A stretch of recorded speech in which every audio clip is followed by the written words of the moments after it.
త్వరలో మూడో అతిపెద్ద ఆర్థిక వ్యవస్థగా భారత్ నిలుస్తుందన్నారు రాష్ట్రపతి ద్రౌపది ముర్ము. ఏఐ డిజిటల్ టెక్నాలజీలో ప్రపంచానికి మార్గదర్శకంగా ఉన్నామన్నారు.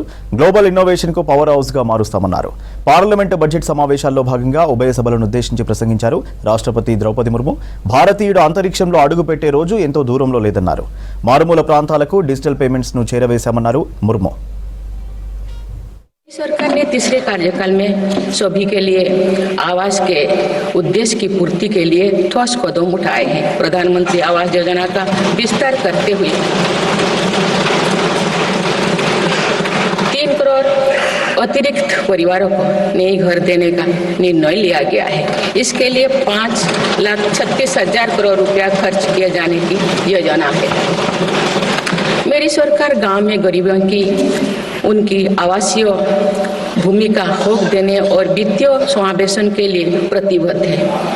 इस दिशा में स्वामित्व योजना के अंतर्गत अब तक 2 करोड़ 25 लाख स्वामित्व कार्ड जारी किए गए।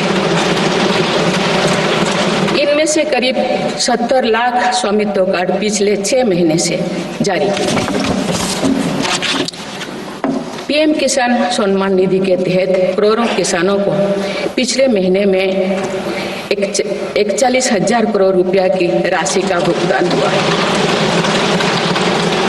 जनजातीय समाज के 5 करोड़ लोगों के लिए धरती व जनजातीय ग्राम उत्कर्ष अभियान प्रारंभ हुआ है। इसके लिए 80,000 करोड़ रुपये का प्रावधान किया गया है। आयुष्मान भारत योजना के अंतर्गत 70 वर्षों और उससे अधिक उम्र के 6 करोड़ वरिष्ठ नागरिकों को स्वास्थ्य बीमा देने का फैसला हुआ है। इन्हें हर वर्ष 5 लाख रुपए का हेल्थ कवर मिलेगा। छोटे उद्यमियों के लिए मुद्रा ऋण की सीमा 10 लाख रुपए से बढ़कर 20 लाख रुपया कर दी गई। मेरी सरकार ने युवाओं की शिक्षा और उनके लिए रोजगार के नए अवसर तैयार करने पर विशेष फोकस किया है। मेधावी छात्रों को उच्च शिक्षा में वित्तीय सहायता देने के लिए पीएम विद्यालक्ष्मी योजना शुरू की गई है।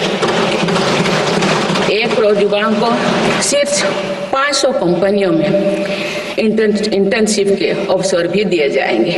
पेपर लीक की घटनाओं को रोकने और भर्ती में पारदर्शिता सुनिश्चित करने के लिए नया कानून लागू किया गया है। सहकार से समृद्धि की भावना पर चलते हुए सरकार ने त्रिभुवन सहकारी यूनिवर्सिटी की स्थापना को प्रस्ताव स्वीकृत किया है। सरकार ने प्रधानमंत्री ग्राम सड़क योजना के चौथे चरण में 25,000 बस्तियों को जोड़ने के लिए 70,000 करोड़ रुपया स्वीकृत किए। आज जब हमारा देश अटल जी की जन्म शताब्दी का वर्ष मना रहा है, तो प्रधानमंत्री ग्राम सड़क योजना उनके विजन का पर्याय बनी हुई है। देश में अब 71,000 वंदे भारत, अमृत भारत और नमो भारत ट्रेन चल रही है, जिनमें पिछले 6 माह में ही 17 नए वंदे भारत और 1 नमो भारत ट्रेन को जोड़ा गया है। 1 नेशन 1 इलेक्शन और वक्फ अधिनियम संशोधन जैसे कई महत्वपूर्ण विषय पर भी सरकार ने तेज गति से कदम आगे बढ़ाए हैं। माननीय सदस्यगण, मेरी सरकार के 1 दशक के कार्यकाल ने विकसित भारत की यात्रा को नई ऊर्जा दी है। विकसित भारत के विजन में जन भागीदारी का सामूहिक सामर्थ्य है। देश की आर्थिक उन्नति का रोड मैप है। डिजिटल क्रांति के रूप में टेक्नोलॉजी की ताकत है और आधुनिक इंफ्रास्ट्रक्चर आधार भी है। मेरी सरकार के प्रयास के बल पर भारत दुनिया की तीसरी सबसे बड़ी अर्थव्यवस्था बनने जा रही है।